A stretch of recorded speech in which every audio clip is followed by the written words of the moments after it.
भाई आलोक जी, मंचा से तमाम साथीगण और आयोजक भाई विपुल जी और इस समारोह में आए हुए हमारे नौजवान साथियों, बाबा साहब भीमराव अम्बेडकर के परिषद। मैं सबसे पहले अपने आप को बहुत गौरवान्वित महसूस कर रहा हूँ कि इस समारोह में मुझको बोलने का मौका मिला है। बोल करके आप सबके साथ अपनी बातों का समन्वय भी करने का एक समय मिला है। हम इसके लिए आप सबके प्रति बहुत बहुत आभार व्यक्त करना चाहते हैं। साथ ही आयोजक साथी के प्रति बहुत बहुत आभार व्यक्त करना चाहते हैं जिन्होंने मुझे यहाँ बुलाने का काम किया और बाबा साहब 1 से 21वीं वर्षगांठ पर आप सबके बीच आकर के अपनी बातों को कहने का मुझको मौका देने का काम किया है। साथियों, हमारे प्रवक्ताओं ने काफी चीजों से आपको अभिभूत करने का काम किया है।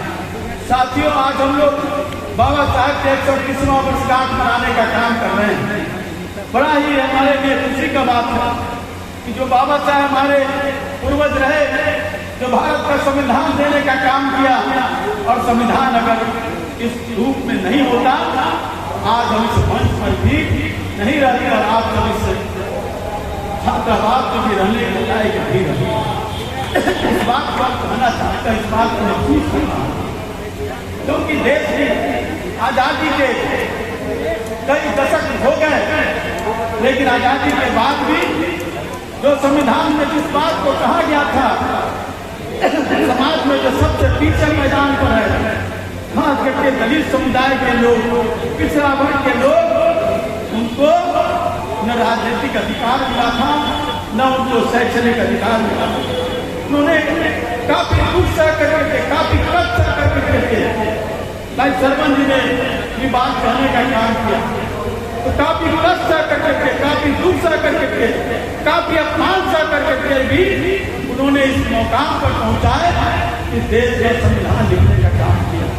और उस संविधान के आधार पर इस देश का राष्ट्रपति और प्रधानमंत्री, कई राज्यों के मुख्यमंत्री, राज्यपाल, कई एमएलए और सांसद बनने का काम करते हैं। उसी संविधान के तहत हमारे लोग सरकारी पदाधिकारी यूपीएससी और बीपीएससी में और कई सरकारी कर्मचारियों में और प्राध्यापक बनने का काम कर रहे हैं। इस बात को हमको भूलना नहीं चाहिए। और बाबा साहब ने इस बात को कहा था आगरा में 1956 में, जब उन्होंने बनने के कुछ समय पहले, कि मैं राजनीतिक अधिकार को दे देने का काम किया, लेकिन हमारी मंजिल थी राजनीतिक और सामाजिक और आर्थिक अधिकार, और उस अधिकार को लेने के लिए आपको संघर्ष करना पड़ेगा। जब तक संघर्ष नहीं करोगे साथियों, तब तक हम मंजिल तक नहीं पहुंच पाएंगे। और आज सबसे बड़ी जरूरत है सामाजिक और आर्थिक हमारी जो हमारा अधिकार है, वो अधिकार हमारा अभी भी कैदों में बंद है। आज हमारे साथी ने कहने का काम किया कि आज आरक्षण की तो विरोध करने का काम कर रहे। आरक्षण कोई भीख नहीं, आरक्षण हम कोई भीख के रूप में नहीं मांग रहे हैं, ये हमारा अधिकार है।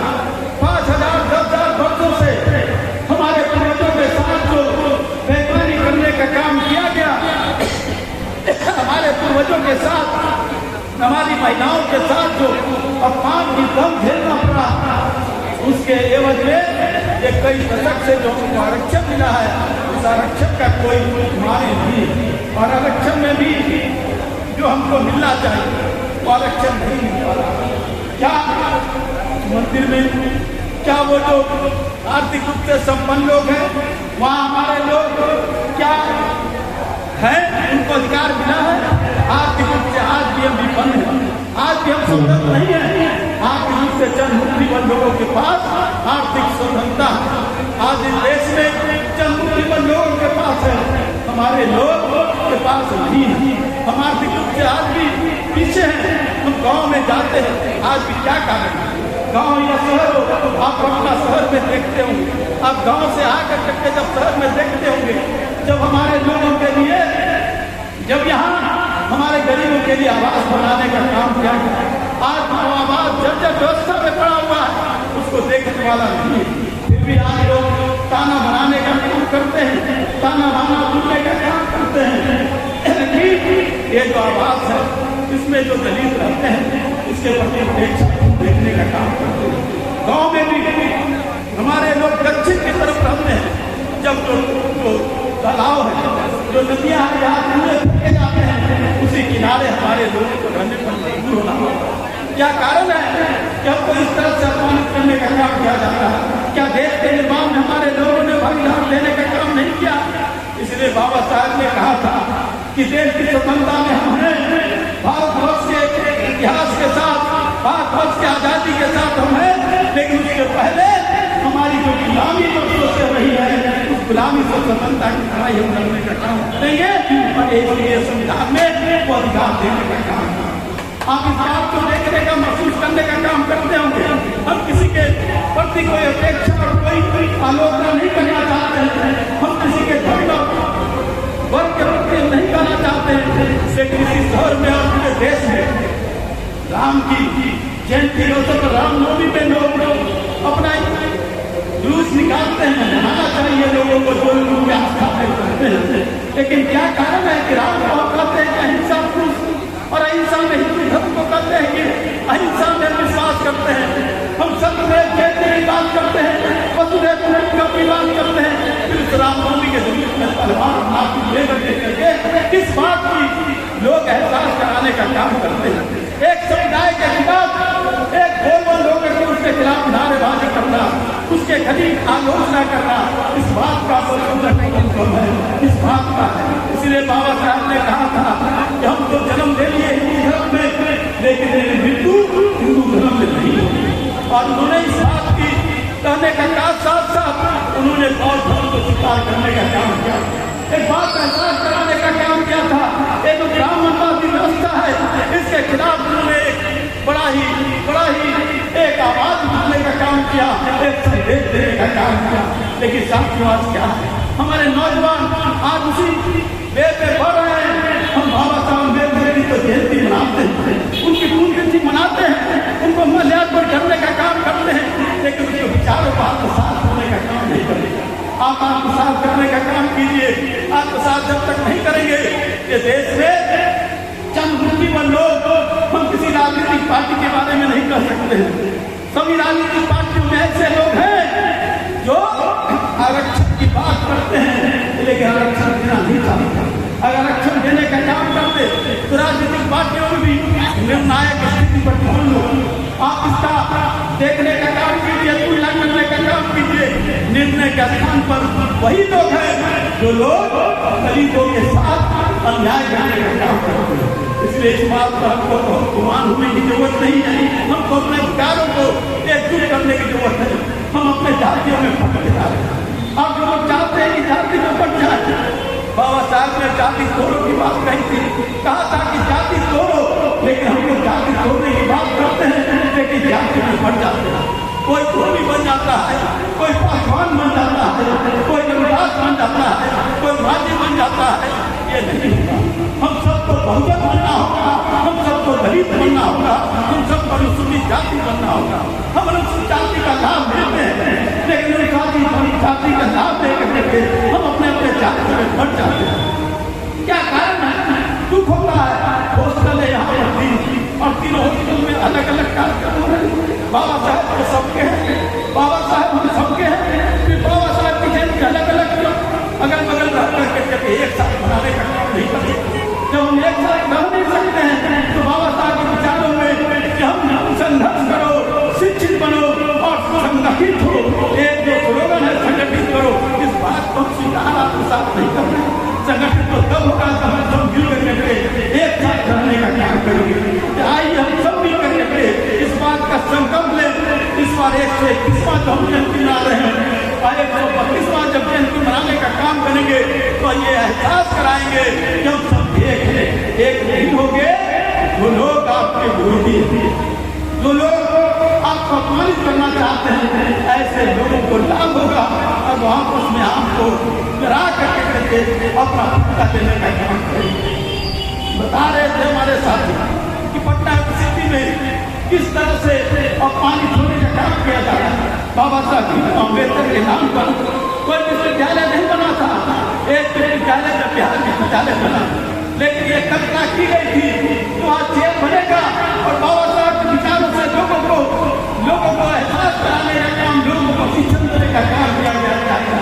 उसके लिए राशि भी अंकित की गई थी, लेकिन आज पटना विश्वविद्यालय में चेयर काम नहीं कर रहा, बिहार विश्वविद्यालय में चेयर काम नहीं कर रहा है। हम इस बात को कहना चाहते हैं, इस बात के लिए संघर्ष करना होगा। बाबा साहब के विचारों को हमको अपने जीवन को आत्मसात करने की जरूरत है। बाबा साहब के विचारों को आत्मसात करने की जरूरत है। जाओ कभी कभी हम ऐसे लोगों को जो पदाधिकारी है कुछ आए भी लोग चले गए, कहना चाहते हैं कि बाबा साहब ने कहा था बैक रिटर्न, कहा था कि अपने जो कमाते हो उसका 5% गरीबों, जो हमारे समाज में जो गरीब वर्ग के लोग हैं उनको शिक्षित करने के लिए, उनको स्वावलंबी करने के लिए अपनी राशि देने का काम करो। जब हम समर्थ हो जाते हैं तो हम अपने आप में, अपने परिवार में सीमित हो जाते हैं। हमारा परिवार है पूरा दलित समुदाय, हमारा परिवार है पूरा बहुजन समुदाय, और ये बहुजन समुदाय ही हमारा परिवार है। लेकिन जब हम आगे बढ़ जाते हैं हम अपने परिवार में सीमित हो जाते हैं, परिवार को हम छोटा कर लेते हैं। और बाबा साहब ने बड़े परिवार की बात कही थी, इसलिए आज हम बाबा साहब को अगर माल्यार्पण कर रहे हैं तो हमको बड़े परिवार की चिंता होनी चाहिए, पूरे बहुजन समाज की चिंता होनी चाहिए। हमारे मन में हिंसा, हम हिंसा के साथ बने लेकिन घृणा के साथ नहीं बने। हिंसा के साथ इसलिए हम कहते हैं कि जब हम हिंसा के साथ बनेंगे तो हमारे अंदर जो शक्तियाँ है, हमारे अंदर जो प्रतिभाएं हैं, उसके लोग हिंसा करने का काम करेंगे। और इसके लिए हमको गुस्सा होना होगा, अपने अपमान के खिलाफ गुस्सा होना होगा। और गुस्सा जब होगा तो ज्वाला पैदा होगी, ज्वाला पैदा होगी तो करने के लिए आप एक का काम करेंगे। आइए हम सब लोग मिलकर करेंगे, बाबा साहब के चरणों में संकल्प ले, शपथ लेने का काम करें। बाबा हम अपने आत्माओं को मंदिर तक पहुँचाने का काम करेंगे, उसमें कोई भी गलती हुई है हम उसे क्षमा मांगते हैं। और आने वाले दिनों में हम अपने अंदर के सारे कृतियों को मिटा करके हम सब एक रहेंगे, पूरा बहुजन समाज को एक करके समाज में शैक्षणिक आजादी के लिए, राजनीतिक आजादी तो हो चुकी है लेकिन वो भी अधूरी है। लेकिन राजनीतिक आजादी के साथ हमारे सबसे बड़ा जरूरी है सामाजिक आजादी और हमारी आर्थिक आजादी। अगर आर्थिक आजादी हमको नहीं प्राप्त होगी, आज देख रहे हैं किस तरह सारे नौकरी का निजीकरण होते जा रहा है। निजीकरण होगा, आपका आरक्षण की लड़ाई हम लोग लड़ रहे हैं, लेकिन आरक्षण का लाभ हमको कहाँ से होगा? क्योंकि निजीकरण में निजी जो संस्थाएं हैं वहाँ आरक्षण का कोई प्रावधान नहीं है, इसलिए निजीकरण का होना चाहिए। हम इस बात को कहते हुए, खत्म करते हुए एक बात अगर करना चाहेंगे, हम सबको आज के दिन बाबा साहब भीमराव अम्बेडकर के चरणों में श्रद्धांजलि अर्पित करना चाहते हैं। वही इस विश्वविद्यालय के सबसे पुराने छात्र और हम सबके एक दिशा देने वाले राजनीतिक मतभेद हो सकते हैं, लेकिन दलितों के लिए बराबर लड़ाई लड़ने वाले, समाज से लड़ाई करने वाले, भारत के शिशु को ले जाने वाले दलित नेता राम विलास पासवान जी इसी छात्रावास के रहने वाले थे। इसलिए हम चाहेंगे कि ये सदन, ये जो पूरा सभा है, ये सब एक इस बात की बात करे, ये छात्रावास राम विलास पासवान कल्याण छात्रावास के रूप में सरकार इसको क्रांतिक करने का काम करे। ये हम लोग की मांग होनी चाहिए। अपनी बात हम करते हुए बिल्कुल जी के प्रति उनके तमाम साथ करते हैं और करना चाहते हैं जो इन्हें इस तरह कायदा करने का काम किया है। हम आप सबको बहुत बहुत धन्यवाद। जय भीम।